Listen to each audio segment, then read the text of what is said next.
आप सभी का स्वागत है मेरी इस वीडियो में। आज हम कक्षा 10 में एक टॉपिक है पाइथागोरस प्रमेय, जिसे हम क्रियाकलापों के माध्यम से समझने का प्रयास करेंगे। सर्वप्रथम हम एक उद्देश्य लेके चलते हैं। हमारा उद्देश्य यह है कि हमें पाइथागोरस प्रमेय को सत्यापित करना है और आवश्यक सामग्री इस प्रयोग को, इस क्रियाकलाप को करते वक्त हमें जिन जिन सामग्रियों की ज़रूरत पड़ी, जैसे ड्राइंग बोर्ड, सफ़ेद कागज़ की सीट, कैंची, ज्यामिति बॉक्स आदि।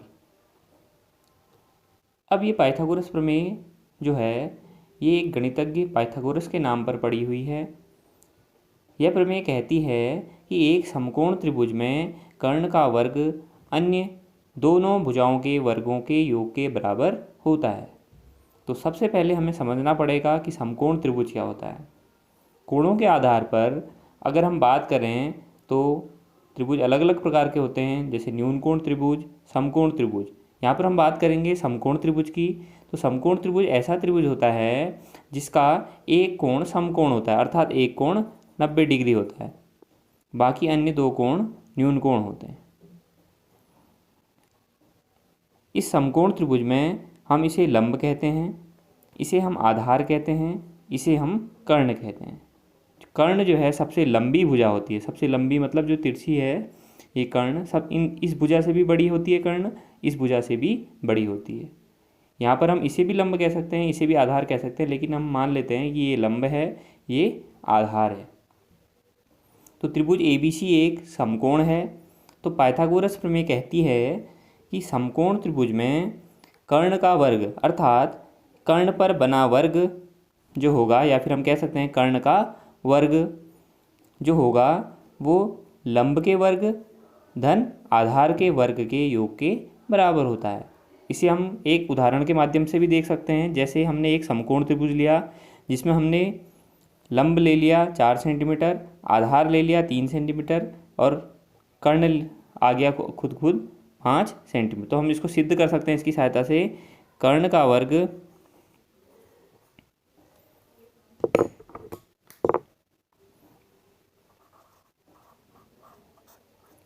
वर्ग बराबर, अब देखिए कर्ण क्या है हमारे पास 5 है, 5 का वर्ग कितना आ गया 25। ये किसके बराबर होना चाहिए? लंब के वर्ग धन आधार के वर्ग। तो हम यहाँ पर निकाल लेते हैं लंब का वर्ग धन आधार का वर्ग।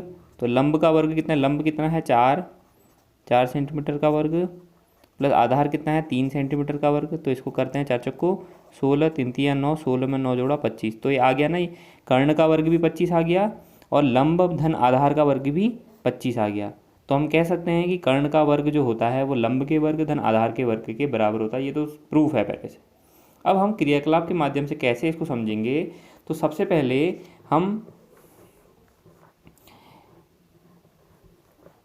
एक त्रिभुज ले लेते हैं, पाइथागोरस प्रमेय का क्रियाकलाप के द्वारा सत्यापन। तो सबसे पहले हमने एक त्रिभुज ले लिया, ये एक समकोण त्रिभुज है। इस समकोण त्रिभुज में जो लंब है हमने A मान लिया, आधार हमने B मान लिया और जो कर्ण है हमने C मान लिया। तो सबसे पहले हमने इस ABC माप के 4 त्रिभुज काटे। कितने? A, B, C माप के 4 समकोण त्रिभुज काट लिए। तो इस माप के 4 समकोण त्रिभुज हमने काट लिए। उसके बाद दूसरा काम हमने किया C माप का। C माप मतलब जो इस माप के का एक वर्ग काट लिया। ठीक हो गया। हमने क्या किया कि इस ABC माप का 4 त्रिभुज काट लिए इसके, और इस C माप कितनी है? मान लिया ये 5 सेंटीमीटर है, ये 4 सेंटीमीटर है, ये 3 सेंटीमीटर है, या फिर ये 3, ये 4, ये 5। तो 3 माप के 3, 4, 5 इस माप के 4 त्रिभुज काट लिए, और ये C अगर 5 है तो 5 माप का एक वर्ग काट लिया। तो उसके बाद तीसरा काम हमने किया, उसको एक कागज़ की शीट, वाइट पेपर की शीट पर पेस्ट कर दिया या चिपका दिया। तो हम यहाँ पर करते हैं इसको। तो देखिए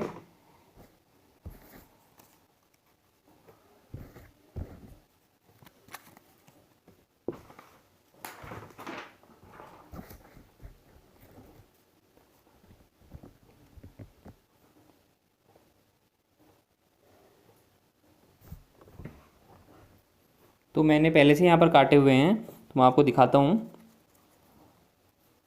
ये देखिए मैंने इस माप के 4 त्रिभुज काट लिए हैं, दिख रहा है ना।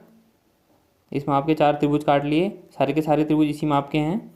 उसके बाद जो सी माप है, सी माप देखिए, ये लंबाई देखिए, ये लंबाई देखिए, बराबर है ना। तो सी माप का एक वर्ग काट लिया। तो अब मैंने क्या करना है, सी माप के वर्ग को इस पर पेस्ट कर देना है। तो सी माप का वर्ग मैंने सी पे पेस्ट कर दिया। ये भी सी है, ये भी सी है, ये भी सी है, ये भी सी है, ये लंबाई सी है, क्योंकि वर्ग क्या है, वर्ग की चारों भुजाएं बराबर होती हैं ना। तो सी माप का मैंने वर्ग काट लिया और इस पर चिपका दिया। अब क्या करना है, इस 4 त्रिभुजों को इस प्रकार इस पर पेस्ट करना है कि सी वाला सी के साथ मैच करे। ये भी सी है ना, देखिए इस सी वाले को सी वाले के साथ मैच कर देना है। हो गया। इस सी को भी इस सी के साथ,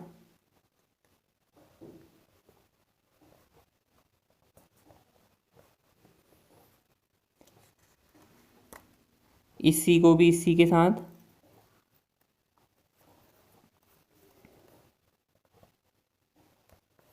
और इस सी को भी इस सी के साथ।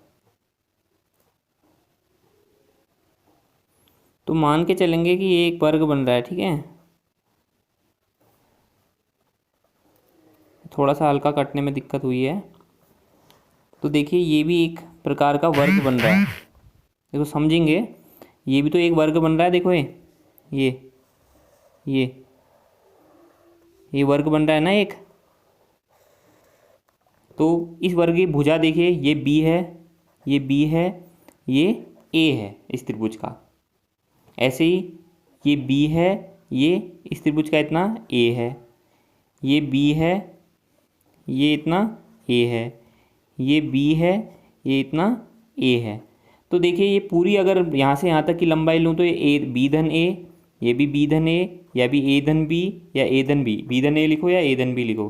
तो ये लंबाई यहाँ से यहाँ तक कितनी है, ए धन बी या फिर बी धन ए। ये भी ए धन बी, ये भी ए धन बी, ये भी ए धन बी। तो इस पूरे वर्ग का अगर मैं क्षेत्रफल निकालूं तो किसके बराबर आना चाहिए। इस पूरे वर्ग में क्या क्या चीज़ें हैं इसके अंदर। 4 तो त्रिभुज हैं, एक 5 सेंटीमीटर भुजा का वर्ग है। तो मैं यहाँ से कह सकता हूँ कि प्रेक्षण में क्या कह सकता हूँ, प्रेक्षण में मैं कह सकता हूँ कि इस a प्लस बी भुजा का जो वर्ग है, मतलब ए धन बी भुजा का वो जो वर्ग है, इसका क्षेत्रफल किसके बराबर होगा, ए धन बी भुजा के वर्ग का क्षेत्रफल किसके बराबर होगा। 4 तो छोटे त्रिभुज, 4 छोटे त्रिभुज हैं और एक 5 सेंटीमीटर भुजा का वर्ग है, या फिर सी सेंटीमीटर भुजा का वर्ग है। तो मैं कह सकता हूँ सी भुजा के वर्ग का क्षेत्रफल प्लस 4 समकोण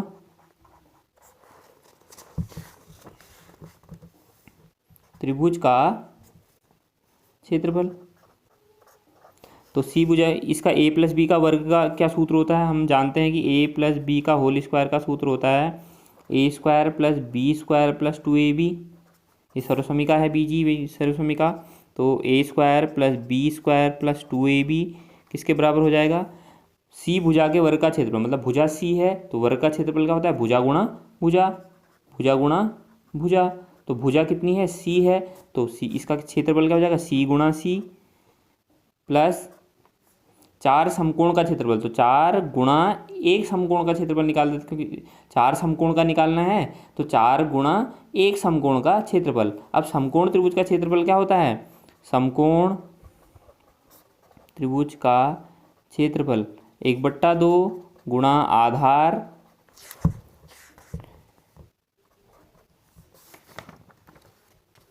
गुणा ऊंचाई। तो 1/2 आधार कितना है समकोण त्रिभुज का, देखिए समकोण त्रिभुज का आधार b है, ऊंचाई कितनी है a है, आधार b ऊंचाई a, तो a इंटू बी, ये हो गया। अब देखिए a² + b² + 2ab बराबर ये c गुणा c² धन ये 2 से 4 कट गया दूनी बार, तो 2 और पीछे से a गुणा b ab, ये देखो 2 गुणा a गुणा b 2ab। अब 2ab यहाँ भी है, 2ab यहाँ भी है, चिन्ह धन के हैं, कट गया, तो ये कितना हो गया a² + b² बराबर c²।